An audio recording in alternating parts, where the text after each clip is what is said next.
Hello friends, welcome to our YouTube channel Online Pharma Mantra. Friends, in this video we will discuss about the nervous system.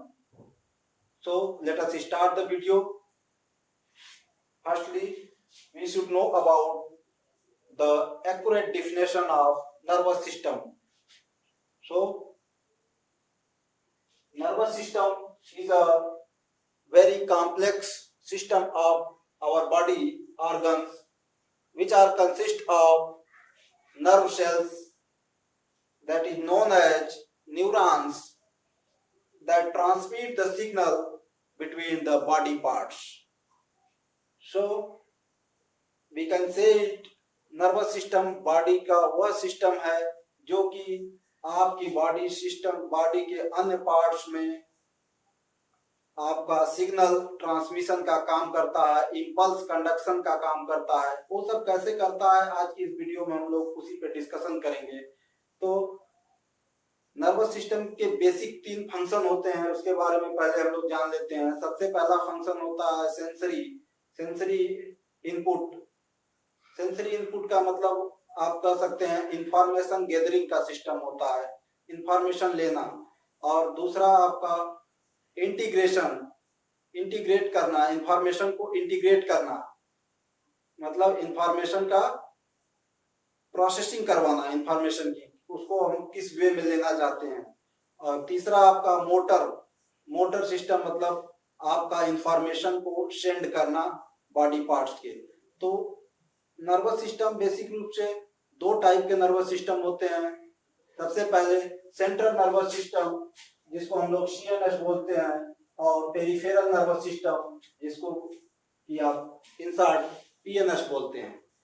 तो central nervous system में आपका brain और spinal chords आता है, जो कि integrative and control centre होता है, आपकी बॉडी का कंट्रोल सेंटर होता है। पूरी बॉडी का आप लोग जानते हैं कि ब्रेन ही कंट्रोल सेंटर माना जाता है, क्योंकि सारी एक्टिविटी जो भी आपके इर्द गिर्द हो रही है, आपके इंटरनल और एक्सटर्नल इन्वायरमेंट में हो रही है, सारी इंफॉर्मेशन थ्रू आउट द एक इम्पल्स के थ्रू आपके ब्रेन तक जानी ही जानी है, और ब्रेन उसे इंटीग्रेट करता है उस इंफॉर्मेशन को। तब उसके बाद आपके अदर बॉडी पार्ट्स को वो इंफॉर्मेशन मोटर सिस्टम के थ्रू वो इंफॉर्मेशन रिले करता है, और बॉडी पार्ट में वो इंफॉर्मेशन जाती है। तो बॉडी पार्ट उस तरह की एक्टिविटी परफॉर्म करते हैं। जैसे आप मान लीजिए कोई चीज टच कर रहे हैं, वह कोई आप बर्तन ही है अपने घर में, उसको टच कर रहे हैं, तो आपको बर्निंग सेंसेशन या टेम्परेचर महसूस हो रहा है, आपको जल रहा है कि हमारा हाथ जल रहा है। तो ऐसा क्यों हो रहा है, आपको महसूस कैसे हो गया? हाथ तो यहाँ जला है, लेकिन आपके दिमाग में ऐसे सिग्नल पहुंचे। देखिए, जब आपका हाथ उस बर्तन पे रखा गया था, तो उस समय जो आपके स्किन के रिसेप्टर्स थे, उन रिसेप्टर्स ने सेंसरी इनपुट के थ्रू वो सारे मैसेज को, सेंसरी इनपुट के थ्रू वो मैसेज कन्वे किए। कहाँ तक मैसेज पहुंचाएं? ब्रेन तक पहुंचाएं, और ब्रेन के अंदर गया, और ब्रेन उसका इंटीग्रेशन करता है, उस मैसेज का, उस इंफॉर्मेशन का वो इंटीग्रेशन करता है, और उस इंफॉर्मेशन की प्रोसेसिंग करवाता है। प्रोसेसिंग करवाने के बाद वो डिसाइड करता है कि अब आप वहां से जल्दी हाथ हटा लो, अदरवाइज आपका हाथ जल जाएगा। ये ब्रेन की बेसिक फंक्शनिंग होती है। यही नर्वस सिस्टम का पूरा फंक्शन है। नर्वस सिस्टम आपकी बॉडी में कोऑर्डिनेशन का काम करते हैं। जिस तरह से कोऑर्डिनेशन का काम करेंगे, जिसकी वजह से आपकी बॉडी के अन्य फंक्शंस इजीली परफॉर्म होंगे। जैसे कोऑर्डिनेशन, इस दुनिया की हर चीज में कोऑर्डिनेशन होता है। अगर कोऑर्डिनेशन ना हो तो एक आदमी दूसरे आदमी के साथ काम नहीं कर पाएगा, दूसरे के साथ रह नहीं सकता। एक कोऑर्डिनेशन ही सिस्टम है। उसी तरह जितना अच्छा कोऑर्डिनेशन होगा, उतनी अच्छी फंक्शनिंग होगी। तो नर्वस सिस्टम का बेसिक फंक्शन क्या होता है? बेसिक उद्देश्य आपकी बॉडी में अलग अलग पार्ट्स को कोऑर्डिनेट करके रखना। जैसे आपके घर का एक मुखिया होता है, जो कि पूरे परिवार को वो कोऑर्डिनेट करके रखता है, किसकी क्या जरूरतें हैं, उसके हिसाब से वो काम करता रहता है सबकी चीजों को देखकर। तो उसी तरह आपकी बॉडी में भी नर्वस सिस्टम का एक कंट्रोल सिस्टम होता है, जिसको हम लोग ब्रेन बोलते हैं। ब्रेन पूरी बॉडी को कंट्रोल करता रहता है। तो नर्वस सिस्टम के बेसिक 3 फंक्शन हम लोग देखें, सेंसरी, मोटर और इंटीग्रेशन। इसी फंक्शन के बेस पे आपकी जो भी चीज सोचते हैं, समझते हैं, जितनी मेंटल एक्टिविटी होती है, जितनी फिजिकल एक्टिविटी होती है, उसमें भी आपके नर्वस सिस्टम के बहुत सारे रोल्स होते हैं। तो अब हम लोग देखेंगे नर्वस सिस्टम इसके साथ साथ क्या काम करता है। एक चीज और जान लीजिए, नर्वस सिस्टम इंडोक्राइन सिस्टम के साथ कोरिलेट करके, कोऑर्डिनेट करके पूरी बॉडी फंक्शनिंग को सपोर्ट करता है। नर्वस सिस्टम से न्यूरोट्रांसमीटर्स निकलते हैं जो कि न्यूरॉन्स के एंड पे होते हैं, और इंडोक्राइन सिस्टम से हार्मोन्स, ये दोनों हार्मोन्स और न्यूरोट्रांसमीटर एक दूसरे से कोऑर्डिनेशन करते हैं और पूरी बॉडी को की होम्योस्टेटिस को मेंटेन करने में हेल्प करते हैं। अब हम लोग देखेंगे आगे इस फ्लो डायग्राम के थ्रू सारी चीजें। और इससे पहले आप एक चीज और जान लीजिए कि न्यूरॉन्स का हमने नाम लिया। न्यूरॉन्स क्या होता है? Neurons is the basic structural and functional unit of your nervous system. जैसे आपकी बॉडी की बेसिक फंक्शनल यूनिट और स्ट्रक्चरल यूनिट कौन है? सेल है। उसी तरह न्यूरॉन भी एक टाइप की सेल्स होती हैं और वो आपके नर्वस सिस्टम की बेसिक फंक्शनल यूनिट होती हैं। एक न्यूरॉन्स लगभग आपके 100 बिलियंस न्यूरॉन्स पाए जाते हैं आपके ब्रेन में। तो इसके बारे में हम लोग नेक्स्ट वीडियो में डिस्कस करेंगे। तो हम लोग चलते हैं फ्लो डायग्राम की तरफ। ये आपका देखिए नर्वस सिस्टम है और यहाँ पे हम आप लोग को स्ट्रक्चर और फंक्शन दोनों को कोरिलेट करके इस फ्लो डायग्राम के थ्रू समझाएंगे। तो ये आपका नर्वस सिस्टम है। नर्वस सिस्टम 2 पार्ट्स में बेसिकली डिवाइड है। सेंट्रल नर्वस सिस्टम जिसको हम लोग सीएनएस बोलते हैं, दूसरा पेरिफेरल नर्वस सिस्टम जिसको पीएनएस बोला जाता है। तो सबसे पहले हम लोग सेंट्रल नर्वस सिस्टम में चलते हैं। सेंट्रल नर्वस सिस्टम में आपका ब्रेन और स्पाइनल कार्ड होता है। 2 स्ट्रक्चर पाए गए, ब्रेन और स्पाइनल कार्ड। और इसका बेसिक फंक्शन क्या होता है? इंफॉर्मेशन को इंटीग्रेट करना या इंफॉर्मेशन की प्रोसेसिंग करवाना और साथ साथ पूरी बॉडी सिस्टम को कंट्रोल करना। ये आपका सेंट्रल नर्वस सिस्टम का पार्ट हो गया और सेंट्रल नर्वस सिस्टम का वर्क हो गया। अब इसके बाद पेरिफेरल नर्वस सिस्टम के बारे में चलते हैं। पेरिफेरल नर्वस सिस्टम क्या है? ये आपका क्रैनियल नर्व और स्पाइनल नर्व से मिलकर बना होता है। किन नर्व से? पेरिफेरल नर्वस सिस्टम में क्रैनियल नर्व और स्पाइनल नर्व पाई जाती हैं और ये कम्युनिकेशन करवाता है किसके बीच में? सेंट्रल नर्वस सिस्टम और उस बचे हुए सारे बॉडी पार्ट्स में, rest of the body part और सेंट्रल नर्वस सिस्टम के बीच में ये कम्युनिकेशन करवाता रहता है। कौन? Peripheral nervous system. अब पेरिफेरल नर्वस सिस्टम और सेंट्रल नर्वस सिस्टम दोनों काम कैसे करते हैं उसके बारे में भी हम लोग देखेंगे। फिर इसके बाद इसका एक डिवीजन हम लोग पढ़ लेते हैं। देखिए यहाँ पे आपका सेंसरी लिखा है, एफरेंट डिवीजन और मोटर इफरेंट डिवीजन। सेंसरी मतलब सेंस को, जैसे हमने बताया था इंफॉर्मेशन गैदरिंग करने की प्रोसेस को सेंसरी। एफरेंट, एफरेंट मतलब ए मतलब आने वाला समझ लीजिए। एफरेंट मतलब आ रहा है, जो आ रहा है आपका जो भी सेंस आ रहा है।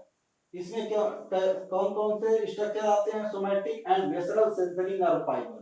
सोमैटिक और विसरल सेंसरी नर्व फाइबर आपके स्किन वगैरह सारे भी सेंसिंग ऑर्गन्स इसमें ज्यादातर आते हैं जो कि सेंस को प्रोवाइड करते हैं। और इसके साथ इसका बेसिक फंक्शन क्या होता है? Conduct impulses from the receptor to CNS. जिस रिसेप्टर से हमें सेंस फील हुआ है उस रिसेप्टर से इंपल्स को कहां पहुंचवाने का काम करते हैं? सेंट्रल नर्वस सिस्टम तक। देखिए ए एरो दिया गया है, सेंट्रल नर्वस सिस्टम तक इंफॉर्मेशन आ रही है। अब इसके साथ साथ मोटर में चलते हैं। मोटर नर्व फाइबर से मिलकर बना होता है। ये क्या करता है? Conduct impulse from the CNS to effector. यह सीएनएस से इंपल्स को कंडक्ट करता है। कहां से? सेंट्रल नर्वस सिस्टम से इंपल्स को प्रोसेसिंग के बाद इंपल्स यहां से मोटर इंपल्स कंडक्ट होती है और ये इंपल्स इफेक्टर सेल तक, इफेक्टर के पास तक जाएगा। इफेक्टर मतलब जिस पे उसे एक्टिविटी दिखानी है। कहाँ एक्टिविटी दिखाएगा? वो मसल्स में और ग्लैंड्स में एक्टिविटी दिखाएगा। अब इसके बाद हम लोग नेक्स्ट पेरिफेरल नर्वस सिस्टम के ही डिवीजन को देखेंगे जिसको हम लोग ऑटोनॉमिक नर्वस सिस्टम या एएनएस बोलते हैं। ANS autonomic nervous system. ये नर्वस सिस्टम पूरी तरह से ऑटोमेटिक सिस्टम होता है। इसको हम लोग इनवॉलेंट्री सिस्टम भी कह सकते हैं। इस पे आपकी इच्छाओं की कोई शक्ति नहीं चलती है। ये आपकी इच्छा और अनिच्छा से कोई फर्क नहीं पड़ता इन्हें कि आप क्या चाहते हो क्या नहीं चाहते हो, ये अपना काम करते रहते हैं। जैसे इसमें कौन कौन से ऑर्गन स्ट्रक्चर आएंगे आपके, विसरल मोटर, इसमें विसरल मोटर्स आते हैं जो कि इनवॉलेंट्री सिस्टम की तरह काम करते हैं।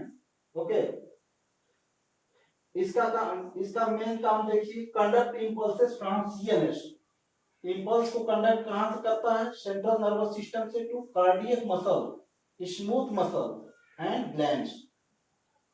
इंपल्स को सेंट्रल नर्वस सिस्टम से कंडक्ट करवाएगा और इंपल्स को कहां भेजेगा, इफेक्टर सेल जहां पे उसकी जरूरत होगी, कार्डियक मसल, अगर हार्ट की जरूरत है कि हार्ट बीट तेज करो भाई या हार्ट बीट लो करो, तो वहां करेगा। सीएनएस को करेगा और आपका स्मूथ मसल्स को करेगा, रेस्पिरेटरी सिस्टम को करेगा कि रेस्पिरेशन की ब्रीदिंग रेट तेज करनी है या स्लो करनी है, उसके लिए करेगा। अब इसका एक डिवीजन और देखते हैं मोटर सिस्टम का। इसका एक डिवीजन आपका somatic nervous system. Somatic nervous system में आपके सोमैटिक मोटर्स की तरह ये काम करते हैं। सोमैटिक मोटर्स जैसे सोमैटिक नर्वस सिस्टम पूरी तरह से वॉलेंट्री सिस्टम होता है। जैसे अपने हाथ को आपको ऊपर उठाना है, ये आपका वॉलेंट्री सिस्टम है, हमारी जानकारी में हो रहा है, हम चाहे तो ऊपर उठाएं चाहे इसे नीचे ही रहने दें, तो ये आपका वॉलेंट्री सिस्टम ये सोमैटिक नर्वस सिस्टम के अंदर आ जाता है। इसका काम क्या होता है, इंपल्स को सीएनएस से कंडक्ट कराकर स्केलेटल मसल को देना, मतलब आपका सेंट्रल नर्वस सिस्टम से इंपल्स को प्रोसेस करवा कर वहां से मोटर नर्व के थ्रू इंपल्स को सेंड करना है कहां तक, इफेक्टर सेल। इसकी इफेक्टर सेल क्या होंगी, स्केलेटल मसल्स होंगी, जिससे हम लोग वर्क करते हैं, हाथ पैर इन सबको सप्लाई करना। ठीक है, ओके। तो अब फिर हम नेक्स्ट डिवीजन में बढ़ते हैं। ये ऑटोनॉमिक नर्वस सिस्टम के भी दो पार्ट्स होते हैं, आगे चलेंगे। सिंपैथेटिक नर्वस सिस्टम और पैरासिम्पैथेटिक नर्वस सिस्टम और सिंपैथेटिक नर्वस सिस्टम, जिसको हम लोग पैरासिम्पैथेटिक डिवीजन कह रहे हैं यहाँ पे। पैरासिम्पैथेटिक डिवीजन का काम क्या होता है कि एनर्जी को कंजर्व करना, एनर्जी कंजर्वेशन का काम करता है। इसके साथ साथ रेस्ट और डाइजेस्ट जैसी एक्टिविटी को परफॉर्म करता है। रेस्ट और डाइजेस्ट जैसी एक्टिविटी को परफॉर्म करता है। परफॉर्म करने के लिए इसमें आपका एक टाइप के न्यूरोट्रांसमीटर सीक्रेट होते हैं। पैरासिम्पैथेटिक न्यूरोट्रांसमीटर होता है जिसको हम लोग एसिटाइल कोलिन बोलते हैं। हम लोग आगे चलेंगे तो एसिटाइल कोलिन के बारे में भी डिटेल से पढ़ेंगे क्या होता है। ठीक है, सिंपैथेटिक नर्वस सिस्टम दूसरा आपका सिंपैथेटिक डिवीजन है। सिंपैथेटिक डिवीजन आपकी बॉडी की मोबिलाइजिंग एक्टिविटी, बॉडी को मोबिलाइज करने में कोई एक्टिविटी हो रही है तो उसके अगेंस्ट बॉडी को मोबिलाइज करने में मदद कर रहा है। जैसे फाइट और फ्लाइट का रिस्पांस देना। जैसे आपका दुश्मन आपके सामने, कोई आपका दुश्मन बहुत मजबूत है, आप जान रहे हो कि नहीं हम इससे लड़ेंगे तो हार जाएंगे, तो हमको क्या इशारा करेगा, आपका ये nervous system sympathetic nervous system तुरंत एक्टिवेट होगा और आपको बोलेगा नहीं भाई आप इससे हार जाओगे, आपकी भलाई इसी में है कि आप यहाँ से दूर भाग जाओ, तो आप फ्लाइट कर जाओगे वहां से। ओके, और फाइट, अगर हमको मालूम है कि हमारा दुश्मन हमारी बराबरी का है या हम इससे जीत सकते हैं या हमसे कमजोर है, तो हम फाइट करने के लिए खुद एग्रेसिव होंगे। तो ये दोनों टाइप की एक्टिविटी को परफॉर्म करवाते हैं सिंपैथेटिक नर्वस सिस्टम। इसके न्यूरोट्रांसमीटर आपको बता दें, एड्रेनलिन और नॉर एड्रेनलिन जैसे दो न्यूरोट्रांसमीटर इसके भी होते हैं। तो ये आपका ओवरऑल नर्व सेल ओवरऑल एक स्ट्रक्चरल व्यू हो गया और फंक्शनल व्यू। तो एक बार हम लोग देख लेते हैं कि बेसिक फंक्शनिंग कैसे होती है। नर्वस सिस्टम में आपको बताया था बेसिक 3 ही फंक्शन होते हैं, एक तो सेंसरी, दूसरा इंटीग्रेटिव और तीसरा आपका मोटर एक्टिविटी। ओके, तो सेंसरी एक्टिविटी जैसे हमने कोई एएनएस से, ऑटोनॉमिक नर्वस सिस्टम से कोई सेंसरी एक्टिविटी परफॉर्म हुई, ऑटोनॉमिक नर्वस सिस्टम से सेंसरी एक्टिविटी आपका एफरेंट नर्व जो होती हैं वो सेंसर्स को पहुंचाने का काम करती हैं। तो ये इंपल्स आपका पेरिफेरल नर्वस सिस्टम से होते हुए सेंट्रल नर्वस सिस्टम के अंदर जाएगी। ये आपकी सेंसरी एक्टिविटी होगी, मतलब सेंसर्स को गैदर करते हैं, आपका सेंसर्स को गैदर करते हैं, सेंस को गैदर करके और सेंस को कहाँ पहुंचाते हैं, सेंट्रल नर्वस सिस्टम में, ब्रेन में पहुंचाते हैं। और ये ब्रेन से आपके मोटर एक्टिविटी परफॉर्म होती है कब, जब उस एफरेंट इम्पल्स की प्रोसेसिंग हो जाती है या उस इंफॉर्मेशन की पूरी प्रोसेसिंग हो जाती है, ब्रेन ने डिसाइड कर लेता है कि हमें इसे कहाँ ले जाना है, तो ब्रेन मोटर नर्व के थ्रू उस इम्पल्स को फिर से पेरिफेरल नर्वस सिस्टम में ही सेंड करता है। पेरिफेरल नर्वस सिस्टम के जो मोटर डिवीजन होते हैं वहां पे जाएंगे। मोटर डिवीजन में जैसे आपका autonomic nervous system, somatic nervous system, इस सब नर्वस सिस्टम के लिए जहां भी इफेक्टर सेल, जहां भी उस इंफॉर्मेशन की जरूरत है उस इंफॉर्मेशन को वहां रिले किया जाता है, भेजा जाता है। ओके, तो आई थिंक आपको ये वीडियो समझ में आ रहा होगा। अगर नहीं समझ में आ रहा होगा तो हम नेक्स्ट लेक्चर में इसके बारे में, इसके अगले पार्ट के बारे में बताएंगे। तो ये इंट्रो पार्ट है, हर जगह टच करता हुआ आपको मिलेगा। तो नर्वस सिस्टम क्या होता है? नर्वस सिस्टम एक नेटवर्क लाइक स्ट्रक्चर होता है। Network like structure nerve cell का, जिसको हम लोग न्यूरॉन्स बोलते हैं, और ये पूरी बॉडी के अंदर सिग्नल्स को ट्रांसमिट करवाने में हेल्प करता है या ट्रांसमिट करवाने का काम करता है। इंडोक्राइन सिस्टम के साथ एक कोऑर्डिनेट करके पूरी बॉडी के सिस्टम को रेगुलेट करता है, कम्युनिकेशन करवाता है, और भी सारी फंक्शन और भी सारी मैकेनिज्म करवाने में हेल्प करता है। तो ये आपके ओवरऑल नर्वस सिस्टम के इंट्रोडक्शन पार्ट था। तो मैं सोच रहा हूँ कि आज के लिए इतना ही। फिर हम आपको नेक्स्ट वीडियो में मिलते हैं इसके न्यूरॉन्स वाले पार्ट को लेकर, इसके अगले पार्ट को जिसको हम लोग न्यूरॉन्स बोलते हैं, न्यूरॉन्स के बारे में हम देखेंगे, नर्व सेल के बारे में। तो तब तक के लिए नमस्कार, thank you, have a nice day.